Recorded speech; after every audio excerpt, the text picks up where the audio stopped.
Eco friendly ಮದುವೆ ಅಂತ ಮಾಡಬೇಕು ಅಂತ ಯೋಚನೆ ಮಾಡಿದಾಗ ಡೆಕೋರೇಟರ್ಸು ಹೇಳ್ತಾರೆ ಈ ಥರ ಗ್ರೀನ್ ಸ್ಪಾಂಜ್ ಇಲ್ದಿರ ಮದುವೆ ಮಾಡೋದಕ್ಕೆ ಆಗಲ್ಲ ಅನ್ನೋ ಥರ, ಡೆಕೋರೇಷನ್ಸ್ ಆಗೋದೇ ಇಲ್ಲ ಅಂತಾರೆ. ಇದು ನೀರನ್ನು ಹಿಡಿದಿಟ್ಕೊಳ್ಳುತ್ತೆ. ಇದರಲ್ಲಿ ಎಕ್ಸಾಟಿಕ್ ಫ್ಲವರ್ಸ್ ಆಗಲಿ ಬೇರೆ ಫ್ಲವರ್ಸ್ ಆಗಲಿ ಇದ್ದರೆ ಫ್ರೆಶ್ ಆಗಿ ಕಾಣುತ್ತೆ ಅಂತ ಇದನ್ನು ಉಪಯೋಗಿಸ್ತಾರೆ. ಬಟ್ ಇದು ಪರಿಸರಕ್ಕೆ ಬಹಳ ಹಾನಿ ಉಂಟು ಮಾಡುವಂತಹ ಪದಾರ್ಥ. ಒಂದೊಂದು ಚೂರು ಹಿಂಗೆ ಪೀಸ್ ಆಗಿಬಿಟ್ಟು ಮೈಕ್ರೋ ಪ್ಲಾಸ್ಟಿಕ್ ಆಗಿ ಮಣ್ಣಿಗೆ ಸೇರುತ್ತೆ. ಮುಂಚೆನೂ ಮದುವೆಗಳು ನಡೀತಾ ಇತ್ತು, ಇದೆಲ್ಲ ಇಲ್ದಿರಾನೆ ಅಲ್ವಾ. ಈಗ ಯಾಕೆ ಈ ತರ ಒಂದು ಫ್ಲವರ್ ಡೆಕೋರೇಷನ್, ರಿಸೆಪ್ಷನ್ ಡೆಕೋರೇಷನ್ ತುಂಬಾ ಚೆನ್ನಾಗಿ ಕಾಣಬೇಕು ಅಂತ ಇದನ್ನ ಉಪಯೋಗಿಸ್ತಾರೋ ನಂಗೆ ಗೊತ್ತಾಗ್ತಾ ಇಲ್ಲ.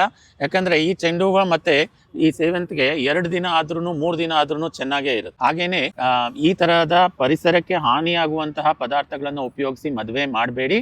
ಇದಿಲ್ದಿರಾನು ಫ್ಲವರ್ಸು ಚೆನ್ನಾಗಿರುತ್ತೆ, ಡೆಕೋರೇಷನ್ಸು ಚೆನ್ನಾಗಿರುತ್ತೆ. ಸ್ಥಳೀಯ ಹೂವುಗಳನ್ನು ಉಪಯೋಗಿಸ್ಕೊಂಡು ಮದುವೆ ಮಾಡಿ ಬಹಳ ಪುಣ್ಯ ಬರುತ್ತೆ.